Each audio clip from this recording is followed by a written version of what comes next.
The ASUS Scar II is a good gaming laptop, but how hot does it get? I'll be taking a detailed look at thermals, overclocking, and seeing how much we can improve performance by undervolting, boosting power limits, and raising fan speed.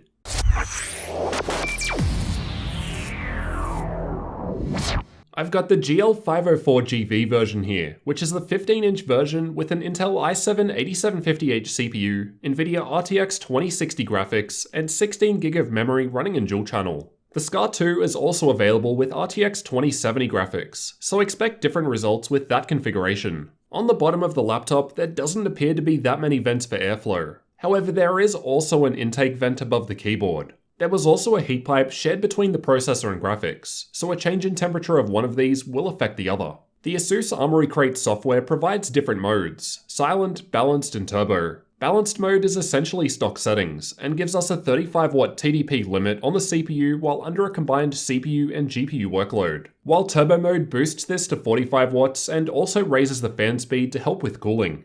Thermal testing was completed in an ambient room temperature of 23 degrees Celsius, so expect different results in different environments. I've tested idle down the bottom with the silent profile, and the temperatures were fairly cool. Gaming was tested by playing Watch Dogs 2, as I find it to use a good combination of processor and graphics. The stress test results are from running the AIDA64 CPU stress test and Heaven benchmark at the same time, to fully load the system. We can see that anytime turbo mode is engaged, the CPU temperatures, shown by the blue bars, increase. This is because the TDP limit raises to boost performance, and we'll see how this helps improve clock speed in the next graph.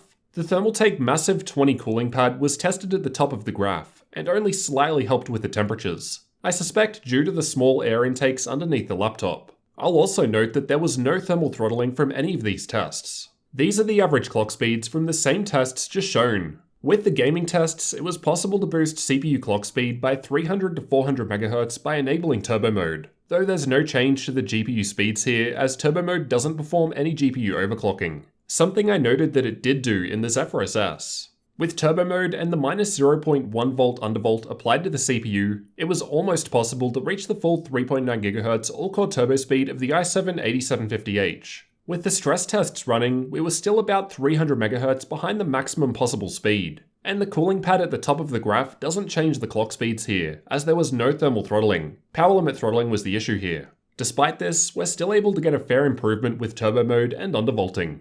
These are the clock speeds I got while just running CPU-only stress tests without any GPU load. With the AIDA64 stress test running, it was possible to hit the 3.9 GHz all-core turbo speed of the i7 with a combination of CPU undervolt and boosting the power limit. Max speed wasn't possible in this test with just one or the other.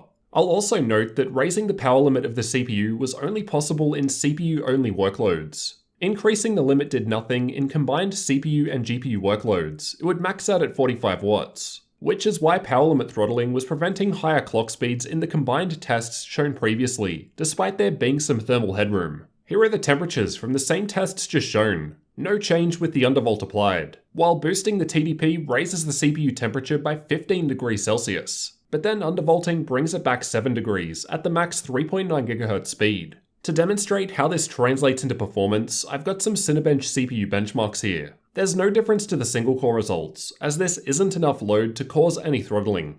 The results otherwise closely match the CPU-only clock speeds just shown before. Here are the GPU-only clock speeds while under a graphical-only stress test with turbo mode in use, as well as the improvements seen by applying a manual 140 MHz overclock to the GPU core with MSI Afterburner, although it was power limit throttling even at stock, which seems to be the case with most RTX laptops I've tested so far. This is why there was no temperature difference between stock and overclocked.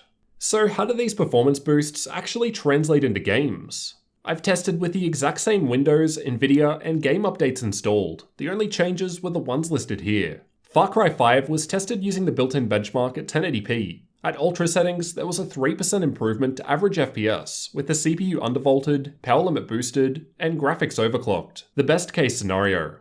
The 1% low rose by 5.6%, I'm guessing due to that extra CPU performance. So it is possible to get some improvements with simple tweaks. If you're after more gaming benchmarks with the ASUS Scar II, check the card in the top right, where I've tested 20 different games. As for the external temperatures, where you'll actually be putting your hands, at idle with the silent profile enabled, it was cool. Mid-20s in the center. While gaming or under stress test with the balanced profile in use, the wrist rest was still very cool, and the majority of the keyboard stayed cool too, barely getting to the high 30s in the center and mid 40s up the back. With turbo mode enabled and the stress tests going, it was perhaps just a tiny bit cooler. Either way, it was quite impressive at containing the heat. As for the fan noise produced by the laptop, I'll let you have a listen to some of these tests.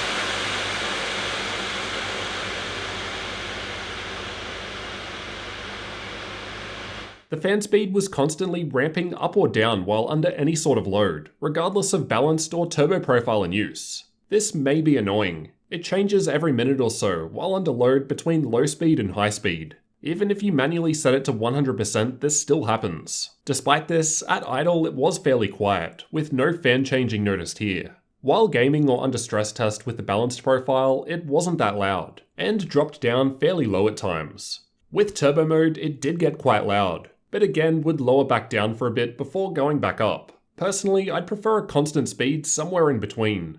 Overall, I think the Scar II is performing quite well. It's not thermal throttling, and the temperatures don't get quite as high as many other laptops with similar specs that I've tested. This appeared to be due to power limit throttling that was put in place for combined CPU and GPU workloads, which as we saw did reduce maximum clock speeds by a little, which is always going to be a compromise to have a cooler machine.